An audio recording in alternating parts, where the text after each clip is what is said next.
दिल्ली में कितने सालों से आपकी सरकार है, अगर ढंग का काम किया होता तो दिल्ली में इस तरह का हादसा नहीं होता। आशुतोष जी, आपकी टिप्पणी में चाहूंगी। इसके साथ ही एक मेरा सवाल भी है, ये 1976 में ड्रेनेज सिस्टम बनता है, उस समय हमारी आबादी दिल्ली की 41 लाख थी। उसके बाद अगर 2011 की जनगणना की हम बात करें तो 1 करोड़ 70 लाख, 2020 में मान के चले 2 करोड़ को वो क्रॉस कर चुकी होगी।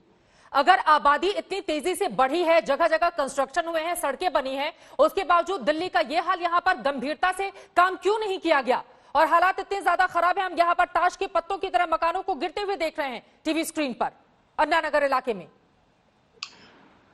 देखिए चित्रा जी, मैं तो जहांगीरपुरी की बात नहीं करता हूं और ना ही मैं शादरा की बात करता हूं। जो ये मिंटो रोड के जहां पे हादसा हुआ वो कौन सी जगह, पहले मैं आपको बता दूं, वहां भारतीय जनता पार्टी का राष्ट्रीय कार्यालय है, जहां अक्सर अमित शाह जी और नरेंद्र मोदी जी दिखाई पड़ते हैं। वहां से आधे किलोमीटर की दूरी पर उसी सड़क पर आम आदमी पार्टी का अपना राष्ट्रीय कार्यालय है, उसी सड़क के पास।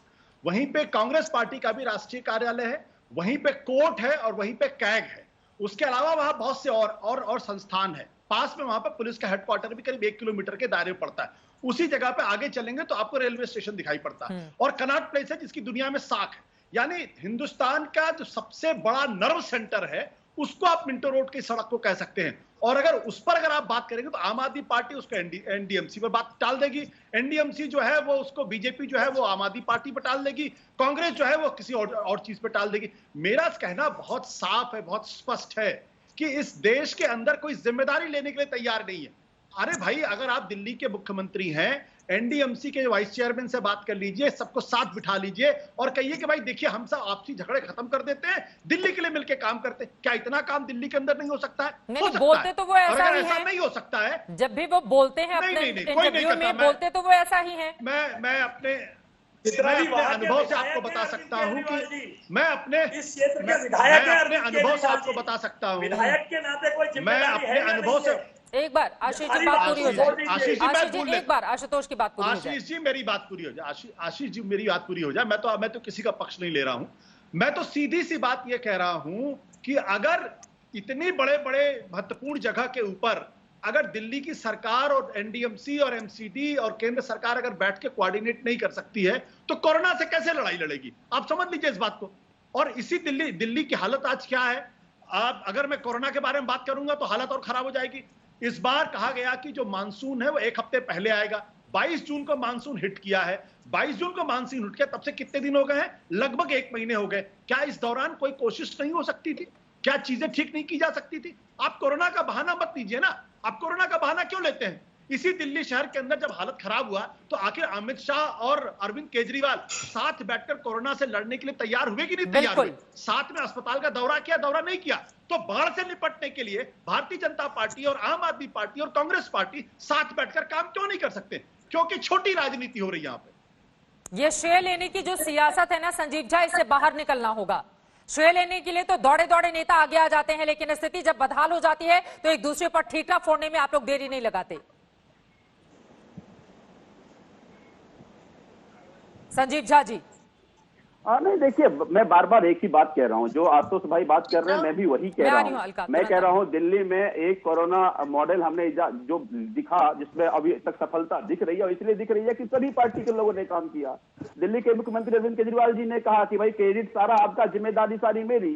आज भी मैं यही कह रहा हूँ कि आप मिलकर काम कीजिए। अगर ये सफलता मिलती है, सारा क्रेडिट आपका और जिम्मेदारी सारी मेरी। लेकिन तुम हमें करने से सर, अगर आप जिम्मेदारी तय करने पे आएंगे संजीव झा, आपको पता है एक व्यक्ति की मौत हो गई है, एक व्यक्ति की मौत हो गई है, जिम्मेदारी किसकी? व्यक्ति की मौत की जिम्मेदारी किसकी? सर, ये बयान देना और मासूमियत से अपनी बातें करना ये बहुत अच्छा लगता है, लेकिन वास्तव में जमीन पर उतरकर काम करते तो शायद ऐसी स्थिति और ऐसी तस्वीर दिखाई नहीं देती। संजीव झा जी, ये अत्यंत दुखद है। और मुझे ये लगता है कि मैं बार बार एक ही बात कह रहा हूं कि आज अगर मिंटो रोड में जो कुछ भी दिखा, और जहां, और कैसा नहीं कि पूरे दिल्ली में वाटर लॉगिंग है, जहां जहां कहीं वाटर लॉगिंग है, जहां जहां कमियां हैं, जिस किसी एजेंसी की कमी है उसको ठीक करना है। और मुझे लगता है कि सब लोग मिल करके काम करेंगे तो ज्यादा सफलता मिलेगी। अगर हम दोषारोपण एक दूसरे पर करेंगे तो समाधान नहीं मिलने वाला, उससे कोई हल नहीं निकलने वाला। तो इसीलिए मैं तो निवेदन करता हूं सभी पार्टी के लोगों से कि आप लोग भी सुझाव दीजिए और मिलकर बैठकर काम करते हैं, जिससे दिल्ली की समस्या का निदान होगा। मुझे ये लगता है कि मैं ये कतई नहीं कहता कि ये किसी एक पार्टी या किसी एजेंसी की गलती कारण हुआ है। हम सबको मिलकर के जिस एजेंसी की गलती उसको फिक्स करना, यही दुर्भाग्य है चित्रा जी, सुझाव यही मांग रहे दुर्भाग्य हैं। है। एक बार अलका की बात पूरी हो जाए आशीष जी, उसके बाद बोलिएगा। वो सुझाव मांग रहे हैं। अलका लांबा, आप भी सुझाव दीजिए, मिल बैठकर काम कीजिए। वो कह रहे हैं कि आइए, आपका भी स्वागत है। ठीक है, मैं आशीष जी तुरंत आ रही हूँ सर। 2 सेकंड का समय दे दीजिए। एक बार राजनीतिक दलों की बात नहीं करती हूँ। राजनीतिक दल राजनीति करें, मैं सिर्फ चुने हुए जनप्रतिनिधियों की बात करती हूँ। 70 दिल्ली के अंदर विधायक हैं, 280 के करीब एमसीडी और एनडीएमसी के मिला के 280 के करीब नगर निगम पार्षद है, राज्यसभा लोकसभा मिला के 10 सांसद है।